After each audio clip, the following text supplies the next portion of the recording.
আসসালামু আলাইকুম। আলী ভাইয়ের ভিডিওটা তোমরা সব দেখে যাও, প্লিজ দয়া করে দেখে যাও। স্বাধীনতা যে মানাবো, কিসের খুশি স্বাধীনতা মানাবো? আমরা তো আজও গোলাম হয়ে আছি।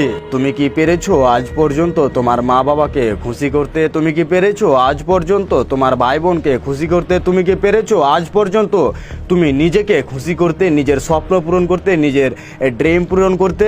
আবে এটা কোনো জীবন হলো নাকি? হ্যাঁ রাজমিস্ত্রি ভাই, এটা কোনো জীবন হলো নাকি রে ভাই? হ্যাঁ, সকালে বিছান থেকে উঠিয়ে মুখ হাত ধুয়ে আঁকাবাক করে কাজে যাও, কাজ থেকে এসে আবার এই গোসল করো, রান্না বান্না করো, আবার খেয়ে ঘুমিয়ে যাও, ফের ঘুম থেকে উঠে ফের আবার কাজে যাও। এটা কোনো ঝান্ডের জিন্দেগি? এটা কোনো জিন্দেগি হলো নাকি রে ভাই? তুমি তো কর্ম করছো, তুমি তো টাকা কামাই করছো, তবুও কেন তোমার শখ পূরণ করতে পারছো না? কেন তোমার মা বাবাকে তুমি খুশি করতে পারছো না? কেন তোমার পরিবারের অভাব মেটাতে পারছো না? কেন? তুমি তো বোঝে নেই, তুমি তো কর্ম করছো, কাম করছো, টাকা রোজগার করছো, কেন?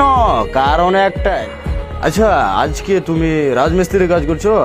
রাজমিস্ত্রির কাজ করে আজকের স্যালারি কয় টাকা তোমার? 1000 টাকা। আচ্ছা আচ্ছা, ওই 1000 টাকার মধ্যে তুমি সহ তোমার পরিবারের পিছনে আজকে তুমি ক টাকা খরচ করলা? 500 টাকা। আচ্ছা, তুমি কি জানো সেই 500 টাকার মধ্যে সরকার তোমার কাছ থেকে কত টাকা ট্যাক্স নিচ্ছে? এগুলো বলতে গেলে অনেক টাইম লাগবে, একটু এই দিমাগটা খাটাও, একটু বোঝা সোজা করো, বুঝতে পারবে ক টাকা ট্যাক্স নিচ্ছে। না না, আরে ভাই লোক, আমার বয়স তো আজকে 24 বছর, 24। আরে যারা আমার থেকে 5 বছর 10 বছরের বড়, যারা আজকে এক দুটা ছেলেপিলের বাপ, আচ্ছা বলো দেখি, আমি বাংলার মাটির মাল, আচ্ছা তুমিও বাংলার মাটির মাল। আচ্ছা তুমি বলো দেখি, তোমার ছেলে মেয়েকে শিক্ষা দেওয়ার জন্য কোনো সুখ সুবিধা পাচ্ছ তুমি এই সিস্টেমের কাছ থেকে? তোমার ছেলে মেয়ের বা নিজের পরিবারের কোনো একজন মানুষ যদি অসুস্থ হয়ে যায়, সরকারের কাছ থেকে কোনো সুখ সুবিধা পাচ্ছ কি বলো তো? কিছুদিন হলো আমরা একটা ভিডিও দেখলাম, মজিদ ভাই ছিল, মতিবুর ভাই ছিল, সেই ভিডিওতে একটা ছেলেকে এমন কোনো একটা অসুখ হয়েছে যা 9 কোটি টাকা লাগবে, 9 কোটি টাকা ওই ছেলেটা চিকিৎসা করতে গেলে। আচ্ছা, ওই 9 কোটি টাকা ভিডিও বানিয়ে কি টাকাটা উঠবে?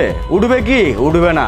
সরকারকে, সিস্টেমকে কোনো সাহায্য করতে হবে। আমরা আজকে শিক্ষা পাচ্ছি না সরকারের কাছ থেকে, হসপিটালে কোনো সুখ সুবিধা পাচ্ছি।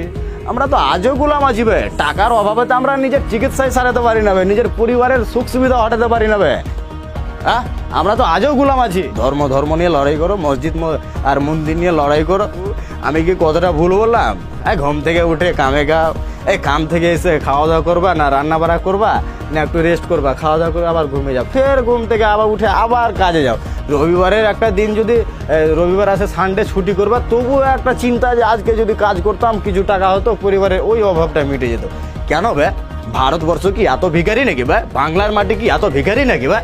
ভারতে এখনো, ভারতবর্ষে বা বাংলার মাটিতে এখনো অনেক ধন দৌলত আছে, অনেক টাকা আছে। কিছু পার্সেন্ট মানুষের কাছে আছে যারা সিস্টেমটা কন্ট্রোল করছে, আমাদেরকে গোলাম বানিয়ে রাখানো হয়েছে। আরে বাদ দাও না এগুলো সব। তুমি যে স্বাধীনতা মানাবা, কিসের স্বাধীনতা মানাবা? আমি তো খুশিই নেই, তুমি তো খুশিই নেই রে ভাই। আহ, আলী ভাই কি বললো তোমরা তো ভিডিওটা আশা করি দেখতেই পেলা। তো আমাদের শামসি অঞ্চলের একটা মেয়ে 9 কোটি টাকা লাগবে। 9 কোটি টাকা। আর ওনার বাপ একটা, ধরে নাও রাজমিস্ত্রির কাজ করে, রাজমিস্ত্রির কাজ করে 9 কোটি টাকা। ভাই ওর কাজ করতে করতে জিন্দেগি ঝান্ডে যাবে, কিন্তু 9 কোটি টাকা কোথায় পাবে না ভাই। তোমরা একটু মানে সাহায্য করো। সরকার কোনো কানি মনি লাগবে না ভাই। তোমরা একটু মানে সব প্রবাসী ভাই মিলে ছেলেটাকে একটু বাঁচাও, না তো ছেলেটা প্রাণ যেতে পারে।